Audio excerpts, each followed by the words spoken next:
Assalamualaikum warahmatullahi wabarakatuh. Selamat siang adik-adik calon mahasiswa. Hadir kembali bersama kita di sini di Stikes Flora TV dalam acara yang masih sama seperti yang tadi, yaitu PKKMB Stikes Flora. Baiklah, kita akan masuk kepada Prodi Session. Ya, di sini kami akan mengundang para ketua program studi dari masing-masing jurusan atau departemen yang ada di Stikes Flora ini. Baik, saya pertama akan memperkenalkan terlebih dahulu. Yang pertama ada Ibu Rina Ramadhani Sidabutar, Eskep Nurse MKep. Beliau adalah ketua program studi dari D3 Keperawatan. Kemudian ada Ibu Nopita Yanti Sitorus, SST MKes. Beliau adalah ketua program studi dari D3 Kebidanan. Kemudian ada Ibu Suherni, Eskep Nurse MKep.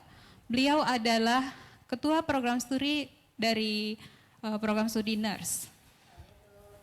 Baik, beliau akan menjelaskan tentang kurikulum yang ada di masing-masing program studi, kemudian pembelajarannya, kemudian lahan-lahan praktek apa saja yang digunakan dari masing-masing prodi ini. Baik, pertama kita akan ke Bu Rina dulu ya Bu ya. Oke, silakan Ibu.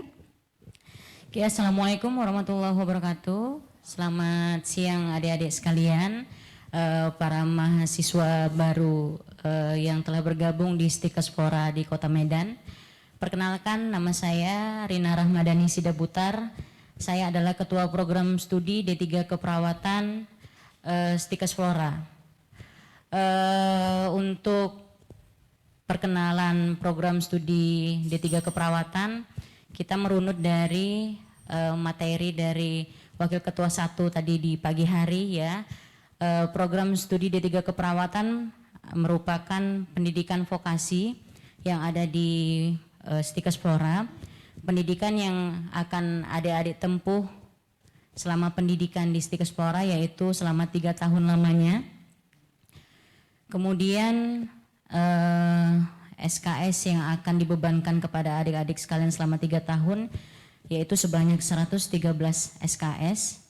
Ya, terbagi di dalam setiap semester, ada yang 20 SKS, ada yang 24 SKS, sampai di akhir semester, di semester 6 itu 113 SKS totalnya. Ya, dan adik-adik ini harus menyelesaikan selama 3 tahun.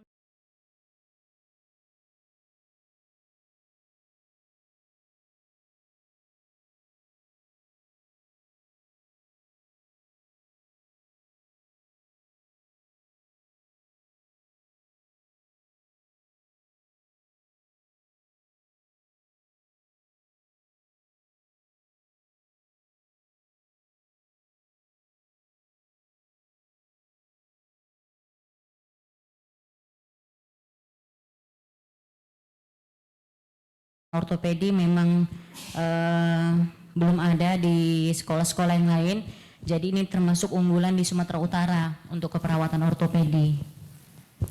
Kemudian saya dibantu oleh sekretaris prodi dalam bekerja yaitu Ibu Budiana Yajid, Eskep Nurse MKep, kemudian beserta para dosen yang bekerja sama dengan kita semua nantinya. Jadi nanti adik-adik ketika perkuliahan baik secara online maupun nanti mana tahu kita doakan bersama-sama ya COVID-19 ini akan selesai pandemiknya, kita akan bertemu di Stikes Flora. Nanti adik-adik sekalian akan berhubungan dengan saya, akan berhubungan dengan Ibu Sekretaris dan akan berhubungan dengan semua dosen yang ada di program studi D3 Keperawatan. Kemudian organisasi keperawatan untuk D3 Keperawatan sama dengan S1 Keperawatan itu sama, kita di bawah naungan PPNI ya, yaitu Persatuan Perawat Nasional Indonesia. Untuk asosiasi pendidikannya sendiri kita di bawah naungan IVKI ya. Kemudian lahan praktek untuk D3 Keperawatan, D3 Kebidanan dan S1 Keperawatan memiliki tempat yang sama ya. Kita memiliki lahan praktek untuk tipe A sendiri, kita punya rumah sakit Adam Malik, kemudian beberapa rumah sakit tipe B seperti Rumah Sakit Umum Dr. Pirnga di Kota Medan ya, dan beberapa rumah sakit swasta. Dan untuk klinik kita memakai klinik perawatan luka, klinik bersalin, kemudian ada rumah sakit ortopedi yaitu Rumah Sakit Setiabudi. Mungkin itu saja, Miss Susi. Terima kasih. Assalamualaikum warahmatullahi wabarakatuh. Baik, terima kasih kepada Ibu Rina yang sudah menyampaikan penjelasan tadi tentang program studi D3 Perawatan. Kemudian dilanjut dengan program studi D3 Kebidanan. Silakan Ibu Novita Yanti Sitorus, SST MKes. Baiklah, terima kasih Miss Susi atas waktunya. Assalamualaikum warahmatullahi wabarakatuh. Perkenalkan, nama saya Novita Yanti Sitorus. Saya merupakan Ketua Program Studi D3 Kebidanan di Stikes Flora, yang mana Stikes Flora D3 Kebidanan ini sudah berdiri sejak tahun 2002, diawali dengan Akademi Kebidanan, kemudian pada tahun 2009 kita bergabung di dalam Sekolah Tinggi Ilmu Kesehatan Flora sehingga menjadi program studi D3 Kebidanan. Adapun kurikulum, struktur kurikulum yang ada di program studi D3 Kebidanan itu tidak jauh berbeda dengan yang tadi disampaikan oleh Ibu Rina, ya, keperawatan. Untuk kurikulum itu kita beban SKS-nya sebanyak 113 SKS yang ditempuh selama 6 semester atau 3 tahun, dan ini merupakan program pendidikan vokasi ya. Vokasi, sehingga untuk vokasi ini struktur prakteknya itu lebih banyak daripada teori. Nah, kemudian organisasi profesi yang menaungi profesi bidan itu sendiri ada Ikatan Bidan Indonesia. Jadi diharapkan nanti adik-adik apabila sudah menyelesaikan pendidikan sebelum bekerja menjadi bidan, ada baiknya bergabung di profesi Ikatan Bidan Indonesia.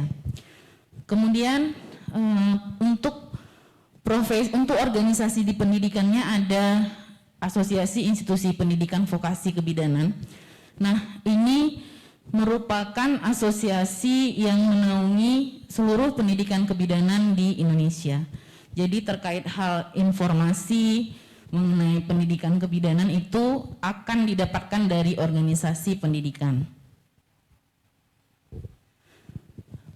Perlu ditambahkan terkait visi dan misi itu sendiri di program studi D3 Kebidanan merupakan program studi yang unggul di bidang asuhan kebidanan, khususnya asuhan neonatus bayi dan balita dengan unggulan perawatan baby spa. Jadi diharapkan nanti adik-adik semua setelah menyelesaikan pendidikan, selain bisa menolong bersalin, maka adik-adik juga bisa melakukan perawatan baby spa sehingga memiliki nilai plus di mata masyarakat.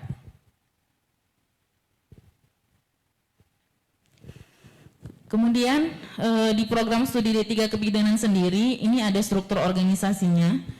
Saya dibantu oleh Sekretaris Program Studi Ibu Yulia Safitri. Mungkin adik-adik yang tergabung di dalam grup semua sudah mengenal Ibu Yulia, tapi mungkin tidak bisa bertatap muka langsung ya. Nanti insya Allah apabila pandemi ini sudah berakhir, maka kita bisa sama-sama bertatap muka langsung. Ada lagi Bu? Apalagi ya Bu ya? Kayaknya sudah semua ya Bu ya? Sudah semua. Oke, terima kasih Bu Novita. Lahan praktek yang mau dijelaskan juga? Oh, kalau lahan praktek hampir sama dengan yang disampaikan oleh Ibu Rina tadi ya. Jadi kalau lahan praktek hanya penambahannya saja itu adalah klinik bersalin. Jadi ada tambahan klinik bersalin di Kota Medan. Kemudian juga puskesmas yang juga menjadi lahan praktek dari mahasiswa-mahasiswa kebidanan dan keperawatan. Miss Susi. Oke, terima kasih Ibu Novita. Baik, kita ke Ibu Ketua Program Studi dari Program Studi Nurse. Silakan Ibu Suherni. Terima kasih kepada Miss Susi ya yang telah membawakan acara untuk hari ini. Assalamualaikum warahmatullahi wabarakatuh. Salam sejahtera bagi kita semua dan selamat sore. Perkenalkan dulu, saya Suherni, Kaprodi dari S1 Keperawatan dan Profesi, dan digabung dengan menjadi program studi nurse ya. Nah, di dalam Prodinas sendiri ini beda nih dari yang sudah dijelaskan oleh Ibu Rina dan Ibu Novi, bahwasannya kalau di Prodinas itu khusus untuk yang akademik S1 keperawatan, kita itu memiliki jumlah SKS 147. 147 SKS itu jadi kita bagi menjadi 8 semester selama 4 tahun pendidikan. Terdiri dari 40% kita praktik di lapangan dan 60% teori. Setelah itu ada lagi selain S1 keperawatan, di program studi S1 itu ada namanya program profesi nurse. Nah, di dalam program profesi nurse itu ada 36 SKS yang dimana 100% dari program profesi nurse ini kita pure melaksanakan praktik di rumah sakit. Jadi kalau adik-adik penasaran lagi, Bu, sebenarnya di program profesi nurse ini perlu ada kuliah teori enggak? Enggak ada lagi. Nah, disinilah dari kita S1 keperawatan itu tadi kan kita sudah belajar teori tuh, ya, dari mulai semester 1, semester 2, 3, 4, 5, 6, 8, ya. Di situ akan kita terapkan nantinya pada saat kita profesi nurse. Situlah nanti kita pure di rumah sakit. Dari itu ada stasenya, dari stase dasar, keperawatan medikal bedah, keperawatan maternitas, keperawatan anak, keperawatan jiwa, manajemen keperawatan, keperawatan gawat darurat, puskesmas, komunitas, keluarga, bahkan nanti kita di situ berkaitan dengan gerontik, bahkan ada di situ namanya PBLK, yaitu ujian akhir di profesi. Jadi untuk adik-adik yang akan menjalani sebagai mahasiswa baru di Stika Explora, khususnya Prodinas, semangat karena kita menempuh pendidikan 4 tahun. Jangan ada lagi yang main-main, ya. 4 tahun ditambah profesi 1 tahun profesi ya, 1 Bu, ya? tahun jadi plus 5 tahun. Jadi memang tekad harus di dalam hati, jangan setengah. Pada saat kita melakukan perkuliahan, adik-adik berhenti di tengah jalan. Sayang, pikirkan ya. Orang tua kita, semangat ya. Apapun itu ceritanya, kalau kita selalu belajar dan belajar, pasti ada hikmah di balik semua itu. Satu lagi adalah selalu rendah hati dimanapun kita berada. Nah, untuk selanjutnya di dalam program studi nurse itu kita mempunyai struktur organisasi. Selain saya Kaprodi Nurse, saya juga dibantu oleh sekretaris Ibu Lilis Pujiati Eskepnes MKep, dan di bawah beliau itu dosen-dosen yang berpengalaman, baik dosen di dalam negeri, maksud saya fakultas di Sumatera Utara ataupun di luar dari Sumatera Utara.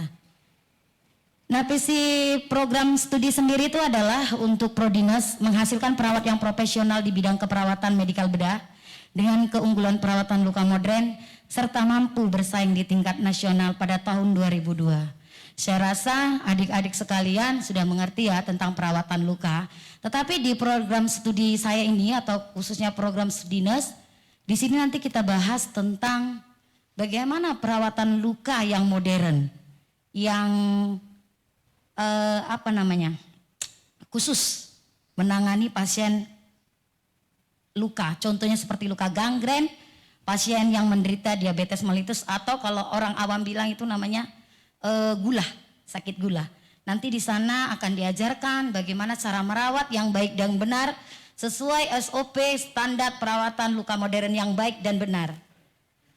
Nah, di sini selain tadi sudah dikatakan Ibu Rina bahwasannya perawat mempunyai organisasi profesi ya, sama kita di bawah PPNI. Nah, untuk profesi pendidikan sendiri kita itu AIPNI, Association Nurse Pendidikan Indonesia. Itu adalah menaungi khusus untuk yang nurse ya. Lahan praktek kita sendiri adalah yang pertama, kita sekolah itu mempunyai lahan praktek harus yang tipe A. Yang tipe A apa itu? Salah satunya ada Adam Malik. Setelah tipe A, tipe B. Setelah tipe B apalagi? Tipe C. Nah setelah itu apalagi? Ada tipe D. Baru kita ke rumah sakit jiwa. Dan tadi yang sudah disebutkan oleh Ibu Kaprodi D3 Keperawatan dan Kebidanan. Saya rasa sudah sekian, cukup. Terima kasih. Saya kembalikan kepada moderator. Baik, terima kasih Ibu. Ya, itu tadi penjelasan dari masing-masing program studi yang ada di Stikes Plora. Nah, yang jadi pertanyaan ini Bu, kan sebenarnya sekolah perawat sama bidan ini banyak ya Bu ya di Sumatera Utara ini khususnya ya. Yang jadi pertanyaan adik-adik tadi memang ada disinggung tentang kekhususan atau keunggulan dari masing-masing prodi. Tapi belum ngerti juga sih apakah mereka paham apa yang dimaksud dengan ibu-ibu sekalian. Seperti misalkan contohnya dari D3 Keperawatan tadi ada Ibu Kaprodi menyebutkan tentang perawatan ortopedi. Ya, mungkin adik-adik bertanya, perawatan ortopedi itu yang gimana sih Bu gitu ya. Silakan Ibu. Oke, terima kasih ya. Perawatan ortopedi. Jadi ortopedi tersebut asal mula katanya sebenarnya itu adalah suatu ilmu ya, ilmu yang mempelajari tentang cedera yang terjadi akut ataupun kronis ya pada sistem persendian, bisa otot, bisa ligamen, bahkan syaraf ya. Okay. Jadi kan biasanya kalau kita yang ada di masyarakat, apalagi kita yang tidak pernah bersinggungan dengan kesehatan ya kan, taunya ketika terjadi contohnya yang gampang saja mungkin yang sehari-hari ya, kita jalan kemudian kita istilahnya apa tuh ya, terkilir gitu ya. Kita tiba-tiba terpleko gitu terpleko ya, bahasa Medannya ya, terpleko tiba-tiba nggak sadar, tiba-tiba jatuh, terpleko kakinya, merasa kok sakit kali ya, kemudian beberapa hari nggak sembuh-sembuh. Ya pasti kita orang awam udahlah ke dokter aja ya, ke dokter aja, kita lihat di dokter pasti langsung sembuh nih. Padahal sebenarnya secara keperawatannya itu bisa kita lakukan perawatan, ada tekniknya yang bisa kita lakukan untuk perawatan yang kata-kata terkilir atau terplekok tersebut gitu ya. Atau kalau kita biasanya masyarakat awam taunya ke dukun patah. Malah memang sebenarnya kita ya untuk ortopedi sendiri kita malah bekerja sama antara perawat, antara dokter, bahkan dukun patah kita juga kerjasama. Jadi ternyata kalau kita sudah nanti sekolah di sini, adik-adik yang D3 Keperawatan, Anda unggulannya adalah skill Anda yang diutamakan. Jadi kalau kita yang vokasi ini adalah kita diutamakan skillnya 70%, kita dituntut harus bisa melakukan sesuatu yang berbeda dari sekolah-sekolah yang lain. Kalau di D3 Keperawatan Stikes Plora, unggulannya kalau tamat nanti dari sini, adik-adik pasti ditanya.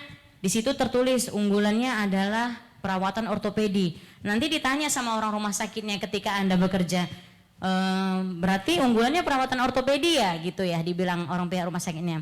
Kita nanti akan mengeluarkan, ketika Anda sekolah di sini nanti kita akan buat pelatihan tentang perawatan ortopedi ya.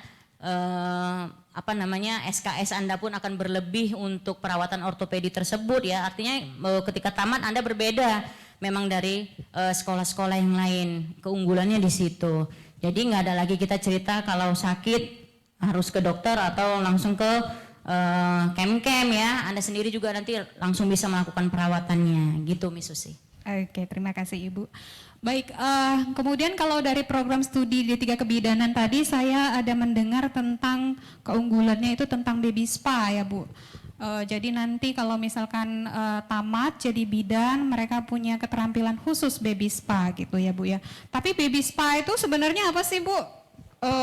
Apa spa kayak yang di salon itu, mandi, luluran atau gimana gitu. Terus contoh konkretnya itu seperti apa nantinya kalau mereka sudah tamat jadi bidan, kemana ini nanti?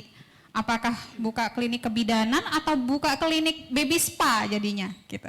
Silakan Ibu. Baiklah, sama-sama mungkin kita sudah ketahui untuk saat ini sudah banyak yang menyelenggarakan praktek perawatan baby spa itu sendiri. Nah, banyak lembaga-lembaga pelatihan yang sudah menyelenggarakan perawatan baby spa karena memang sangat baik dan sangat dibutuhkan oleh bayi, sangat dibutuhkan terhadap asuhan neonatus bayi dan balita.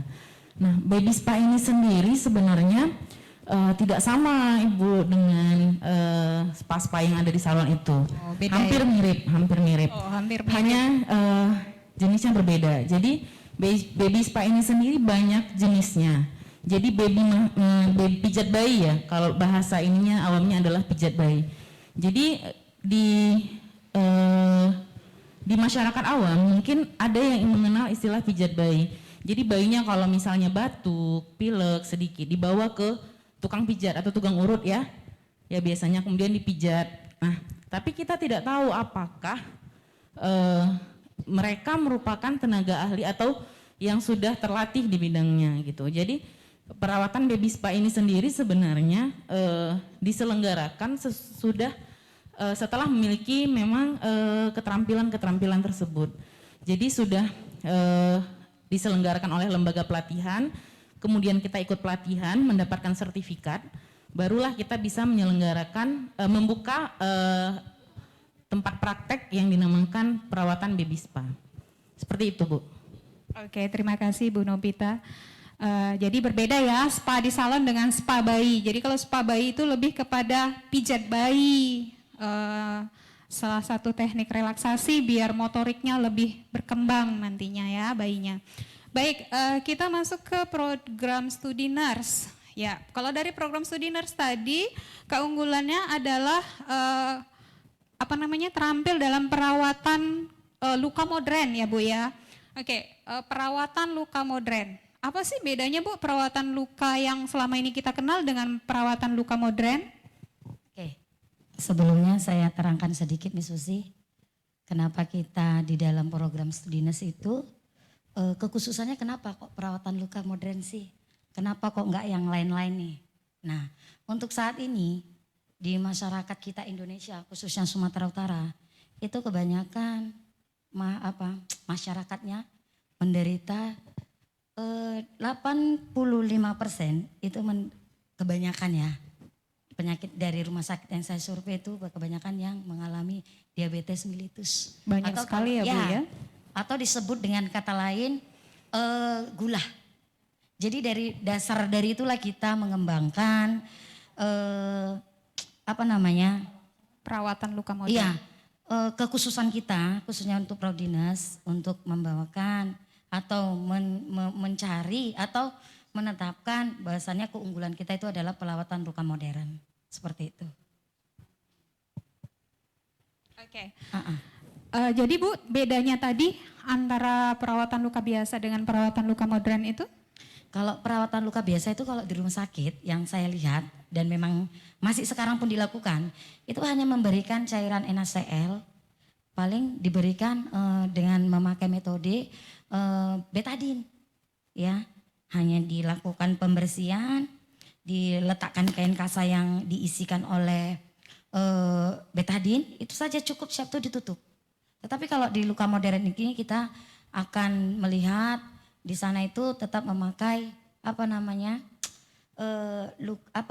cara penyembuhannya itu beda.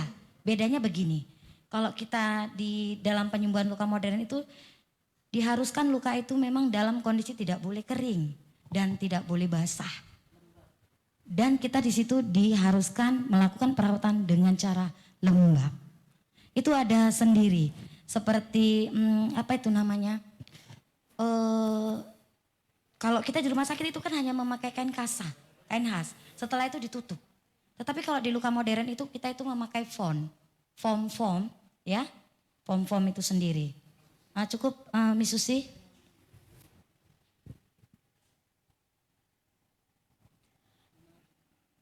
Oke, baik, itu tadi perbedaannya ya Bu ya. Baik, kemudian kalau perawatan luka modern ini dari lulusan pertama itu memang sudah ahli lah ya Bu dengan perawatan luka modern ini gitu? Salah satunya beruntung lah. Maaf ya Ibu Rina dan Ibu Nopi, kenapa saya bilang beruntung kepada anak-anak kita khususnya Prodinas yang memilih program studi kita. Salah satunya adalah pada saat nanti kita lepas dari S1 keperawatan khususnya nanti pada saat profesi, kita itu akan diberikan pelatihan-pelatihan. Salah satu adalah pelatihan perawatan luka modern. Ya, di sini pada saat pelatihan ini kita setiap mahasiswa itu harus memiliki pelatihan luka dasar modern yang pertama. Itu nanti ada berkelanjutannya. Setidaknya mahasiswa kita yang tamat dari program studi nurse, khususnya di tempat kita atau Stika Explora, itu sudah memiliki sertifikat yang namanya CWCC pertama, nah ya. Sehingga pada saat kita di lahan praktek atau pada saat kita bekerja, itu salah satunya adalah keunggulan kita dari perawat atau dari alumni-alumni yang lain atau sekolah-sekolah yang lain. Seperti itu. Baik, terima kasih Bu Suherni. Baiklah, di sini akan ada terhubung langsung dengan calon mahasiswa baru kita dari program studi. Ya, silahkan. Yang ingin bertanya, silahkan.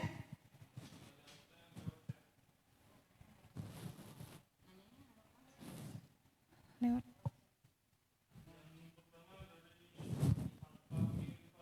Oke, ada pertanyaan dari Fahmi Ripaldo.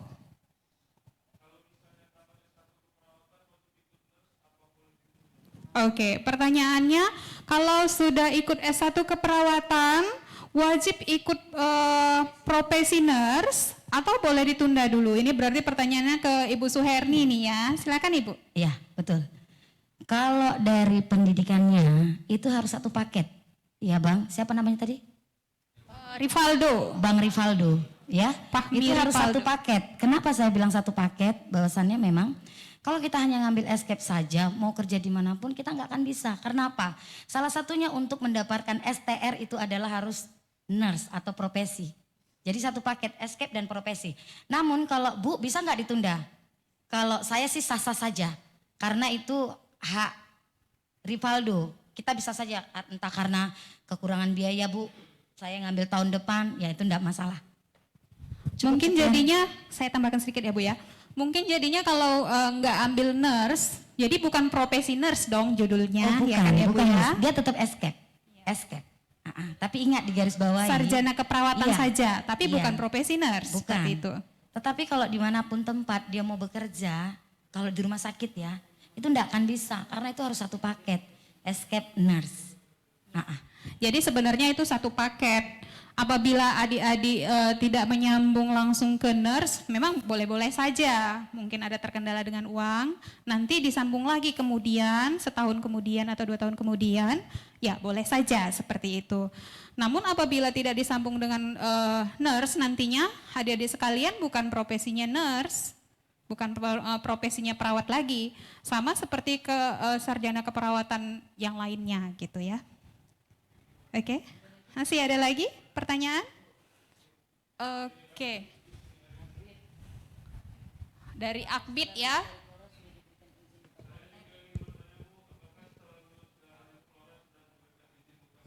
Oke, pertanyaannya kalau sudah lulus dari Flora, ya adik-adik yang dari program studi D3 kebidanan ini sudah boleh buka praktik nggak Bu? Oke, saya jawab ya, dari Gusni tadi ya. Jadi setelah menyelesaikan pendidikan D3 kebidanan, baik itu di Stika Explora maupun dimanapun, itu peraturannya tetap sama, yaitu harus melaksanakan uji kompetensi bidan. Ya, setelah menyelesaikan uji kompetensi bidan yang akan dilaksanakan secara nasional, secara bersama-sama, barulah nanti adik-adik apabila dinyatakan lulus dari ujian tersebut berhak mendapatkan surat tanda registrasi atau STR. Nah, setelah mendapatkan STR baru boleh membuka izin praktek. Jadi STR ini sendiri merupakan syarat mutlak yang harus dipenuhi sebelum membuka izin untuk praktek. Itu, Bu Susi. Oke, berarti saya ulang sekali lagi ya Bu. Prosesnya adalah adik-adik tamat dulu, kemudian ikut ujian kompetensi namanya. Lulus ujian kompetensi nanti akan terima STR. Dari situ nanti adik-adik boleh minta izin buka praktek ke dinas kesehatan gitu ya. Benar. Baru kemudian boleh buka plang bidan Bidan Gusni gitu misalnya. ya. Praktek Oke. bidan mandiri Gusni gitu. Praktek bidan mandiri Gusni gitu. Sama juga di keperawatan Misusi seperti itu. Itu Sama praktek ya? mandiri. Iya. Praktek mandiri. Kalau yang adik-adik keperawatan juga bisa ya, Bu? juga bisa Misusi. Prosesnya sama, Ibu? Prosesnya sama, harus tetap dia ada STR, itu yang utama. Baru setelah itu urus izin praktek, namanya SIK sama SIP. Nah itu nanti ada prosesnya. Intinya adik-adik ini nanti pada saat tamat harus lulus UKOM dulu, uji kompetensi. Iya, baru bisa melanjut memproses sehingga berdirilah praktek mandiri atas nama contohnya seperti itu. Oke, tapi kekhususannya beda ya Bu ya. Kalau tadi D3 kebidanan prakteknya ibu-ibu bersalin, kemudian ada baby spa. Nah kalau perawat yang tadi itu, kalau ada ibu bapaknya yang sakit, gula, kemudian mau dirawat lukanya, boleh datang ke praktek yang mandiri untuk perawat. Seperti itu ya Bu ya. Iya, oke. Ada lagi pertanyaannya?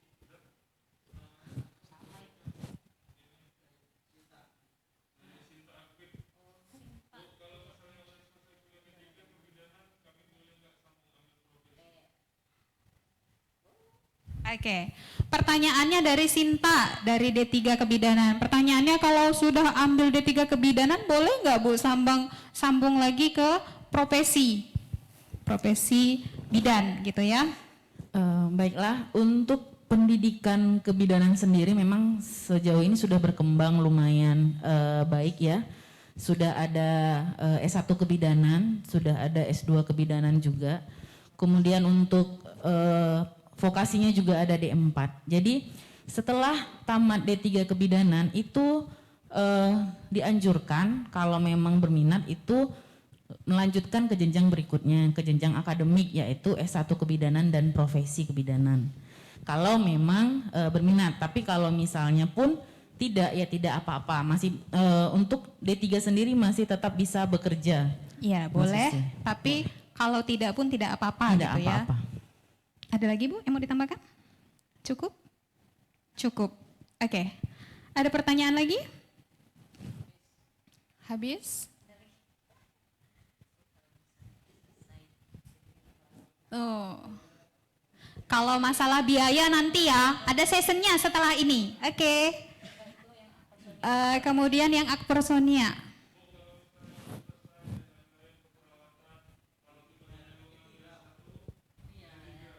Iya.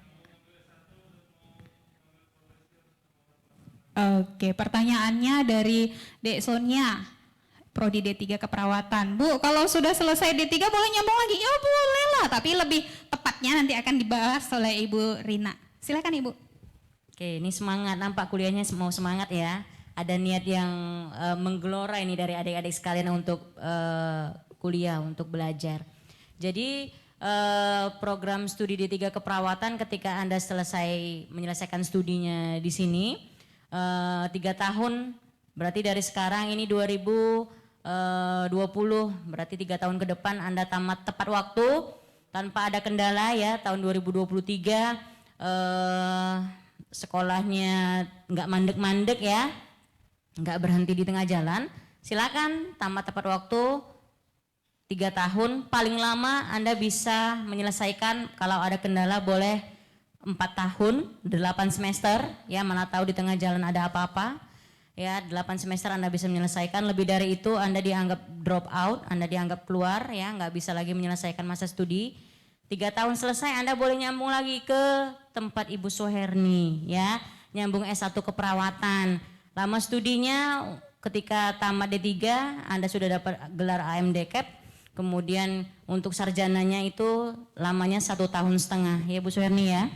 3 semester Ibu Rina. 3 semester, 1,5 tahun Anda akan dapat gelar sarjana keperawatan. Setelah itu mau ngambil profesi 1 tahun, berarti totalnya semuanya ketika nyambung dari D3 2,5 tahun, ya. Itu dia Miss Susi. Oke, iya. Jadi sebenarnya kalau dari D3 mau nyambung S1 boleh-boleh saja. Nah, kenapa D3? Karena kalau D3 itu mungkin waktunya lebih sedikit, ya kemudian nanti adik-adik bisa bekerja dulu, mengumpulkan uang 1 tahun atau 2 tahun, kemudian baru mau lanjut ke S1 lagi, boleh saja, silahkan. Seperti itu. Sah-sah saja ya, Miss. Iya, Iya, boleh yang penting saja. ada Jadi fleksibel sih kemauan. sebenarnya pendidikan itu.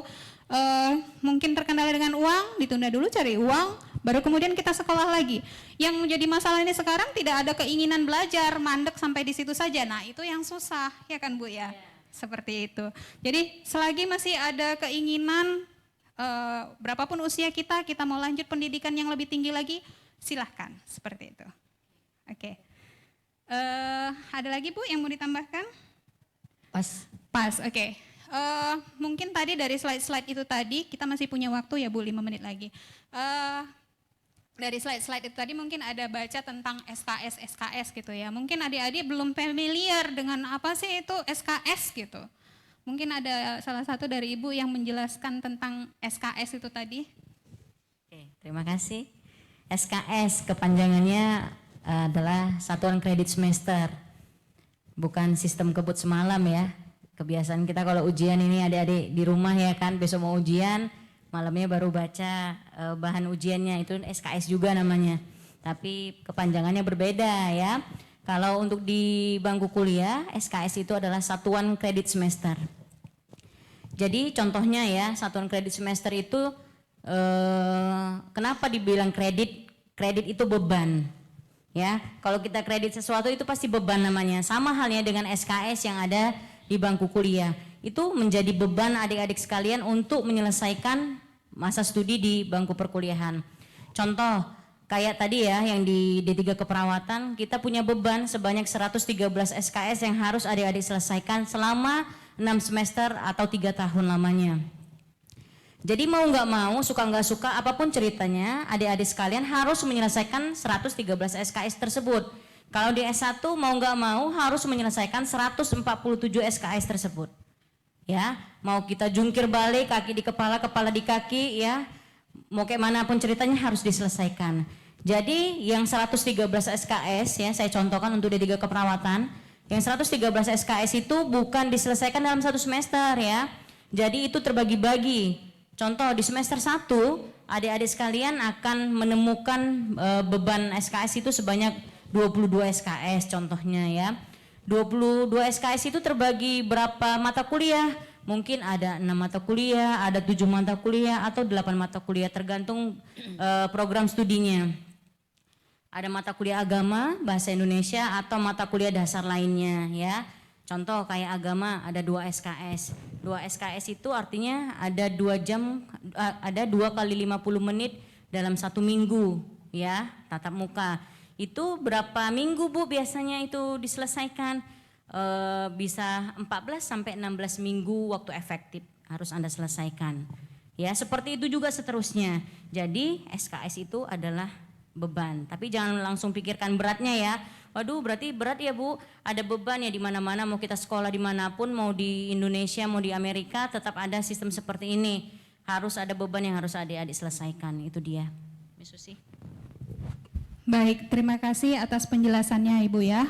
Jadi kalau misalkan adik-adik nanti belum jelas juga, masih belum mudeng bahasanya ya kan, nanti boleh loh ditanya kembali pada saat perkuliahan. Bu, yang ini seperti apa? Apa ini SKS? Kok 2 SKS? Seperti itu. Boleh ditanyakan langsung nanti ke mata kuliah, dosen pengampu mata kuliahnya masing-masing Ya, gitu ya Bu. Jadi adik-adik sekalian kan nanti ada wali kelas ya kan, ada sekretaris prodi, Ya, ada kaprodi. wali kelas. Kita terbuka, mau apapun kendala adik-adik sekalian ketika kuliah di sini boleh ditanyakan ke kita. Ya, kita nggak seperti harimau, kita welcome saja. Namanya kita pendidik ya, harus mendidik adik-adik semampu kami di Flora ini. Baik, terima kasih Bu Rina. Penjelasannya sudah cukup jelas sekali nih ya, dari masing-masing program studi tadi dengan keunggulannya masing-masing ya. Ada lagi Bu yang mau disampaikan Ibu dari prodi masing-masing? Sudah cukup ya. Oke, baiklah adik-adik mahasiswa baru Stikes Flora yang mengikuti acara PKKMB pada sore hari ini. Untuk sesi prodi ya, kita cukup sekian ya. Kita akan masuki lagi ke sesi berikutnya yaitu sesi sarana dan prasarana. Untuk itu kami panggilkan narasumber kita yang berikutnya yaitu Ibu Sahlan Batubara SE.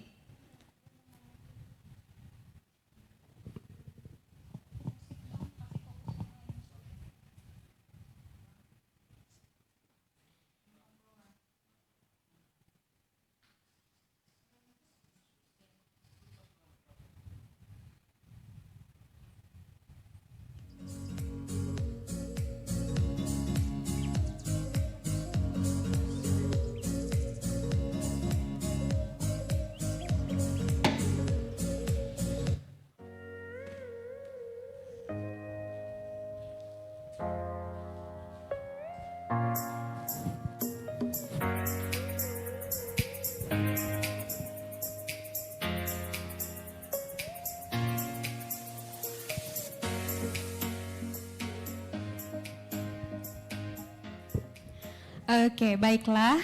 Kembali hadir di sini pemateri kita yang berikutnya yang akan membawakan materi tentang sarana prasarana. Beliau adalah Ibu Sahlan Batubara SE. Selamat siang, Ibu. Ibu apa kakak ya? Kayaknya kalau Ibu nggak akrab ya. Kayaknya lebih enak panggil kakak deh. Boleh ya? Boleh. Oke. Jadi di sini Ibu Sahlan Batubara SE ini adalah Kabak, Kepala Bagian Administrasi dan Kepegawaian. Oke, silakan kakak. Assalamualaikum warahmatullahi wabarakatuh. Selamat sore dan salam sejahtera untuk kita semua. Di sini saya menyampaikan tentang Gedung Stikes Flora. Gedung Stikes Flora terbagi 3 bagian. Ada Gedung A, Gedung B, dan Gedung C. Yang pertama Gedung A, itu di dalamnya kantor Ketua Stikes Flora dan kantor Kabak Administrasi Umum dan Keuangan dan kantor Kaprodi D3 Keperawatan beserta stafnya. Di Gedung B itu ada kantor Waket 1, Waket 2, Waket 3, Kabak Kemahasiswaan, dan ada kantor Kaprodi Ners beserta staf dan Kaprodi D3 Kebidanan beserta staf. Dan ada juga di Gedung B itu semua lab untuk D3 Keperawatan dan S1 Ners, Prodi Ners, dan ada juga lab kebidanan. Ada lab bahasa Inggris, lab komputer dan perpustakaan. Ada aula dan ada asrama mahasiswa untuk putri. Kalau di Gedung C itu ada terdiri ruang kelas seluruh prodi yang ada, 3 prodi, baik itu prodi ners, prodi D3 kebidanan dan prodi D3 keperawatan, dan ada musola. Cukup Kak? Cukup. Oke, baik. Itu tadi penjelasan singkat dari Kak Sahlan Batubara SE. Baik, untuk lebih konkret nyatanya kita lihat langsung tayangan video sarana prasarana yang ada di Stikes Flora. Yang dalam hal ini nanti akan dipandu oleh kakak-kakak kalian yang bernama Kak Ari dan Kak Erlan. Silakan.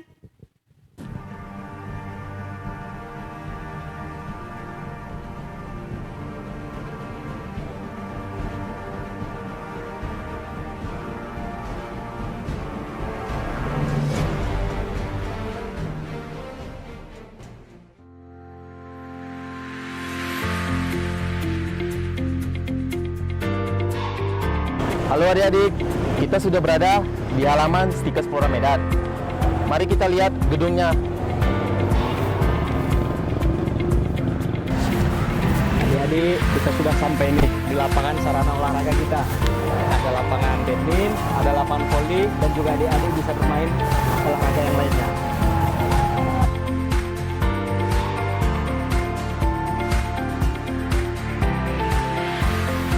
Halo adik-adik, kita sudah berada di gedung A. Gedung A ini terdiri dari ruangan ketua Stikes, ruangan Kaprodi D3 Keperawatan, ruangan Kepala Bagian Administrasi Umum, dan ruangan dosen D3 Keperawatan, serta juga ada ruangan pusat karir dan toilet, tepatnya di belakang gedung A.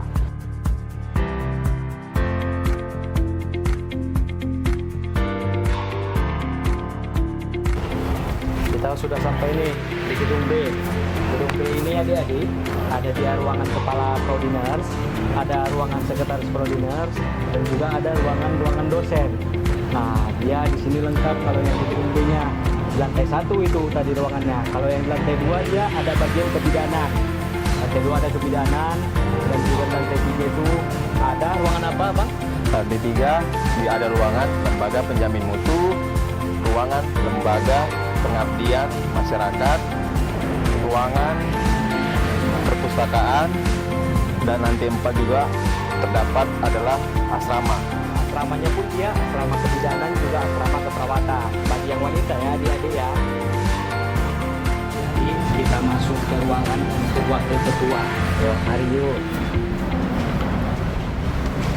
Nah, di ruangan ini kita ada ruangan wakil ketua 1, ada ruangan wakil ketua 2, dan juga ada wakil ketua 3 dan keempat. Nah, seperti itu. Inilah ruangan di gedung B. Oke, setelah dari gedung B kita ke gedung C. Di gedung C ini dia ada parkiran bus, 2 kantin, musola, dan 3 lantainya terdapat ruangan belajar untuk prodi D3 keperawatan, S1 keperawatan, kebidanan, dan nurse.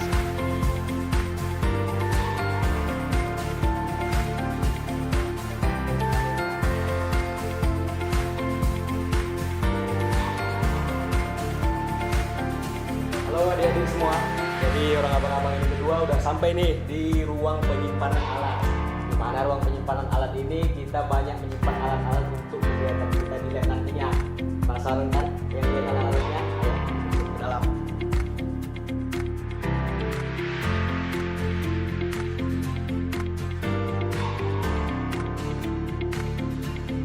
Nah, adik-adik bisa dilihat kan, inilah ruangan sentral alat-alat untuk di lab nanti. Selanjutnya kita akan ke lab selanjutnya. Ayo, ikuti terus.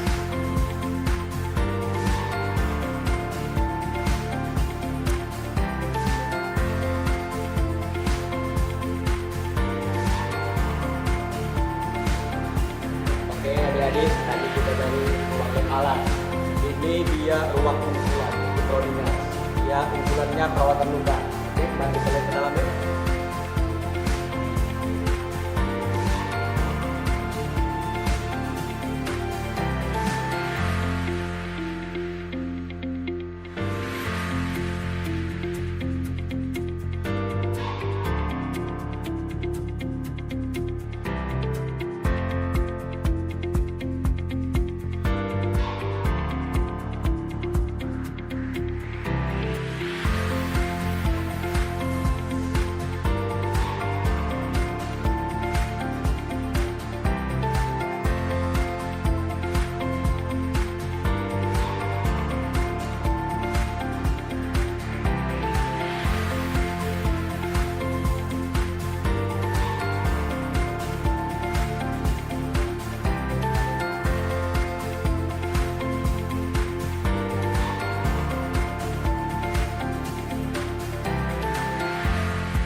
Udah lihat kan lab-lab yang lainnya, ya, ada lab bahasa Inggris.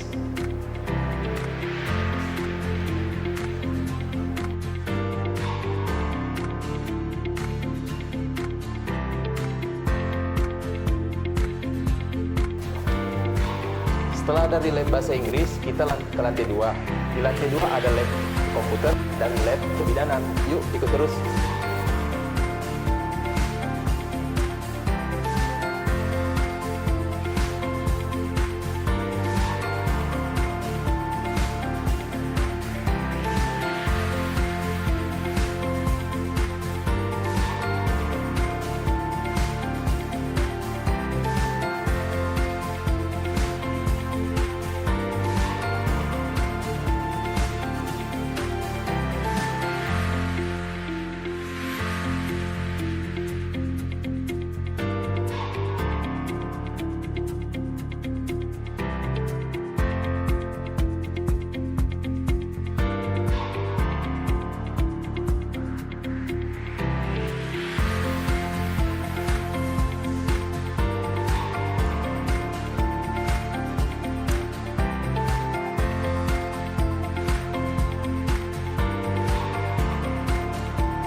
Hai adik-adik, kita sudah di lantai 3.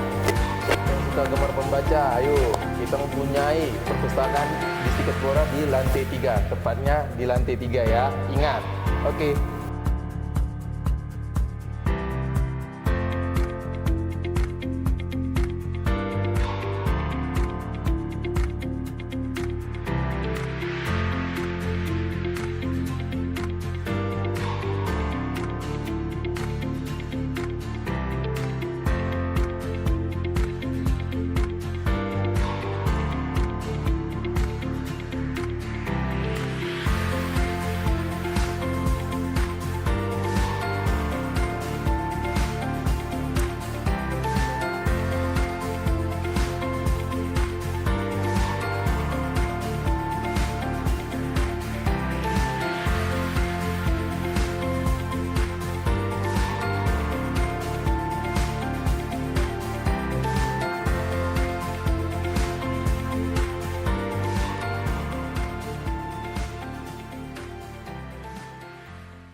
Itu milik sendiri.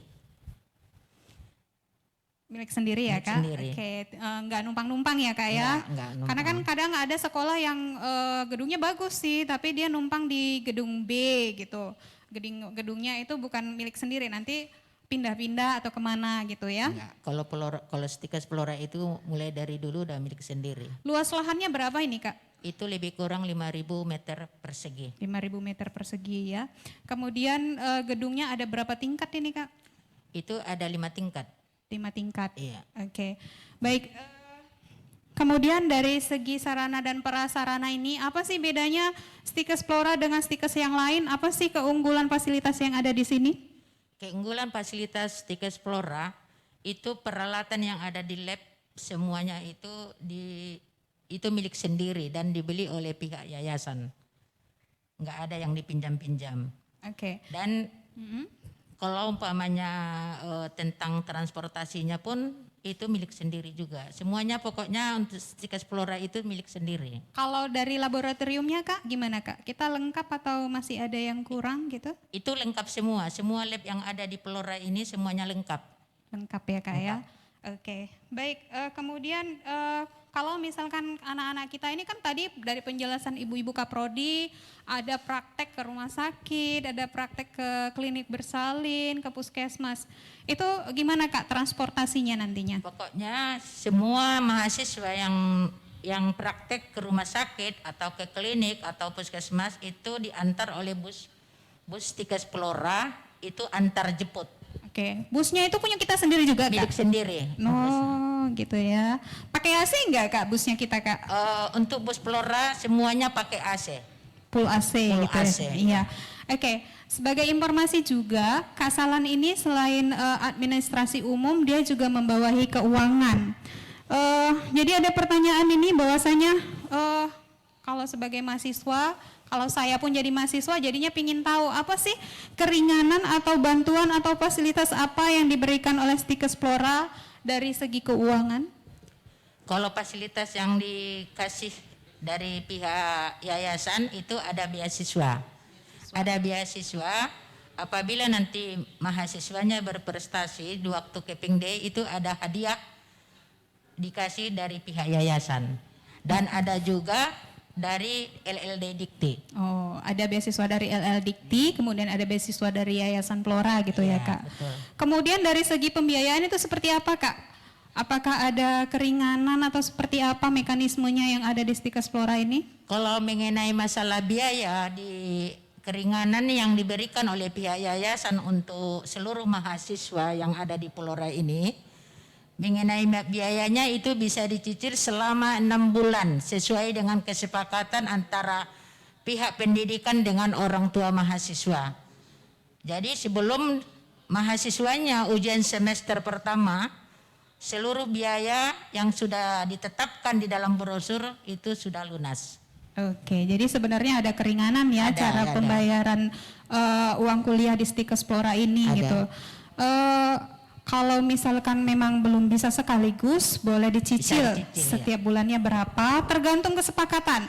Tapi ada tapinya, kalau sudah kita sepakati, wajib kita tunaikan, memang seperti itu. Kalau misalkan janjinya bulan September gitu ya, bulan September lah nanti dituntaskan semuanya, gitu ya Kak ya? Iya, betul. Iya.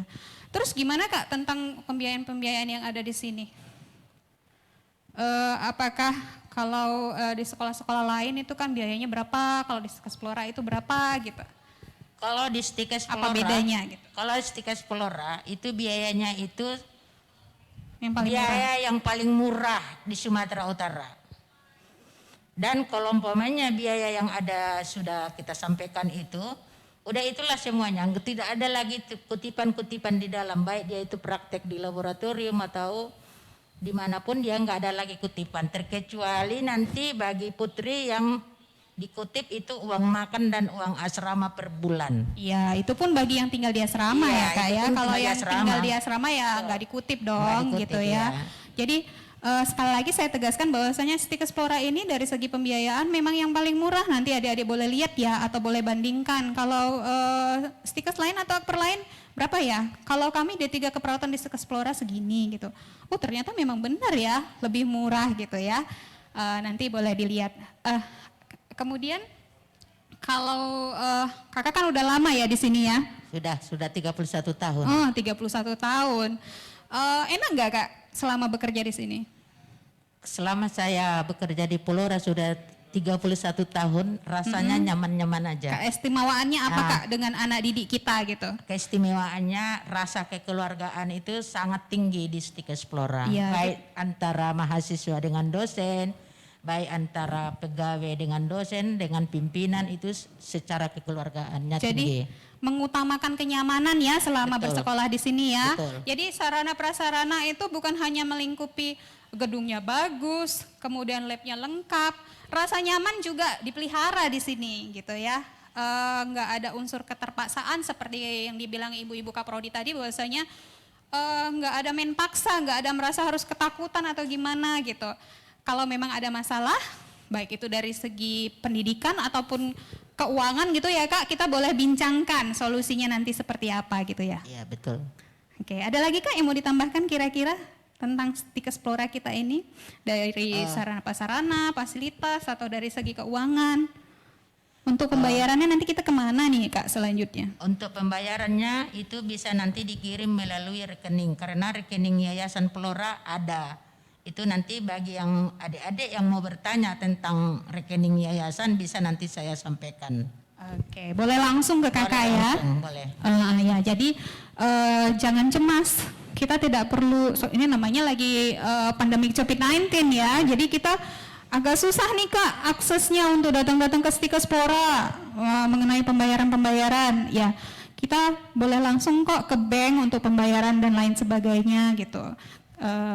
Seperti itu ya? Iya betul. Iya, oke. Untuk nomor rekeningnya, terus seperti apa mekanismenya, nanti boleh ke Kak Sahlan langsung. Ada lagi Kak yang mau ditambahkan kira-kira? Pokoknya bagi adik-adik mahasiswa baru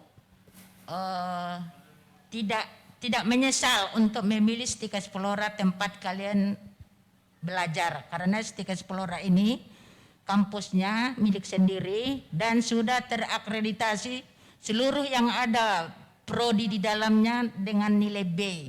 Termasuk Dan stikesnya ya? termasuk kampusnya sudah diakreditasi dengan nilai B. Dan biaya yang ditentukan pun di sini sangat terjangkau dibandingkan dengan sekolah-sekolah yang lain. Jadi mana tahu ada lagi teman-teman kalian yang mau masuk ke sini, silakan nanti diinformasikan ke kami pihak pendidikan. Iya. Terima kasih untuk adik-adik semua. Iya. Iya, itulah tadi perbincangan kita dengan Kak Sahlan Batubara. Ada lagi? Oh, ada pertanyaan, silakan. Mari kita lihat pertanyaannya apa ya. Sebentar, oke kita lihat.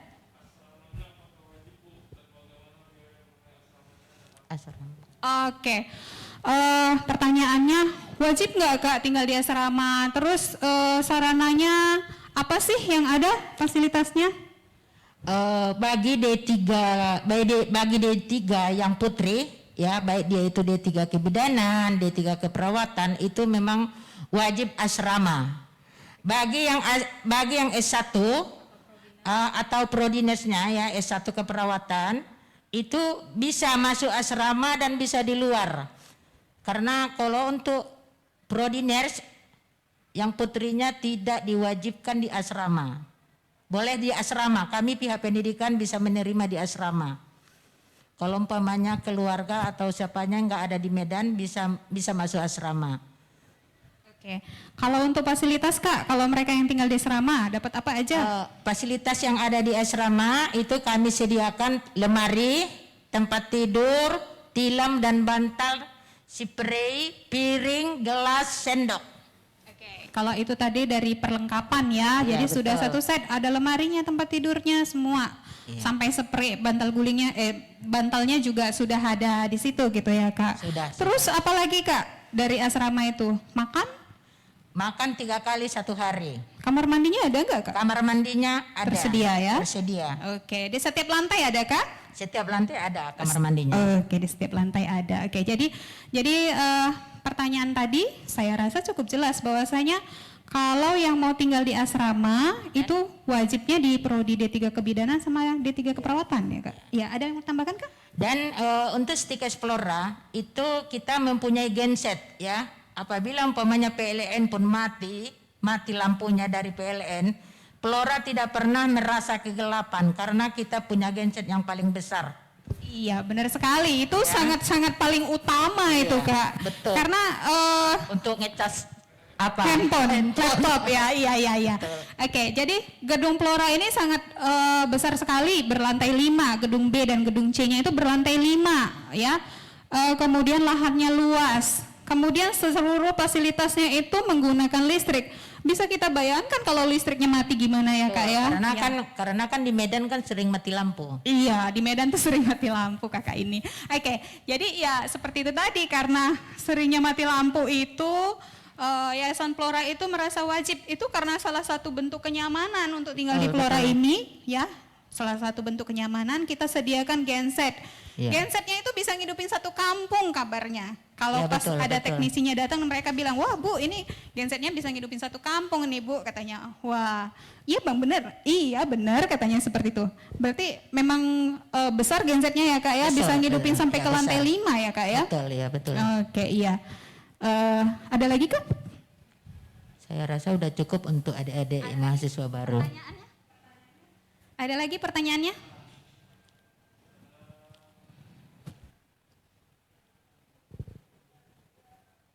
Silakan. Satu lagi aja ya, karena kita waktunya sudah sedikit lagi.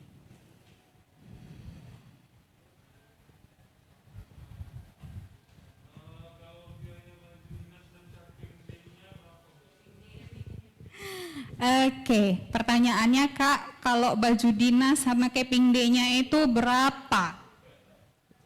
Keping D. Kalau masalah biaya keping day itu belum bisa kita tentukan, belum bisa kita anggarkan karena kan kita belum tahu di mana tempatnya. Yang jelas nanti mahasiswanya dapat baju 2 setel, sepatu 1 setel dan jaket alma mater 1 setel. Itulah yang nanti yang diserahkan nanti sama mahasiswanya dengan biaya keping day-nya. Oke, iya. Jadi kalau pertanyaannya berapa biaya keping D-nya itu belum bisa dijawab karena tergantung kondisi, situasi, kapan itu akan dilangsungkan gitu ya. Tapi kalau pertanyaannya berapa baju uang dinasnya, nanti baju uang dinas, baju uang dinas, sepatu, kemudian ada jaket, itu sudah including di dalam uang keping D itu seperti itu. Masih ada waktu kita? Oke, iya. Jadi itu tadi pertanyaan terakhir ya tentang berapa uang keping D tadi. Jadi boleh saya simpulkan bahwasanya sarana dan prasarana di Stika Explora ini lengkap insya Allah. Kemudian ada keringanan pembiayaan, ada beasiswa, kemudian kita sediakan genset juga untuk mengantisipasi, kemudian ada tenggang rasa ya namanya ya, kalau terjadi kesusahan dalam pembayaran boleh kita bicarakan dengan yayasan dengan catatan harus ada agreement, kesepakatan pembayarannya di kapan gitu, dan wajib dipatuhi seperti itu.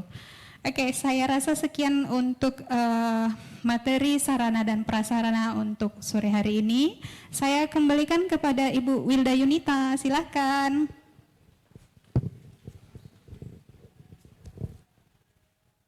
Terima kasih, Miss. Itulah serangkaian penjelasan dan video singkat tentang kampus Tikesplora pada hari ini. Semoga bermanfaat untuk adik-adik semua.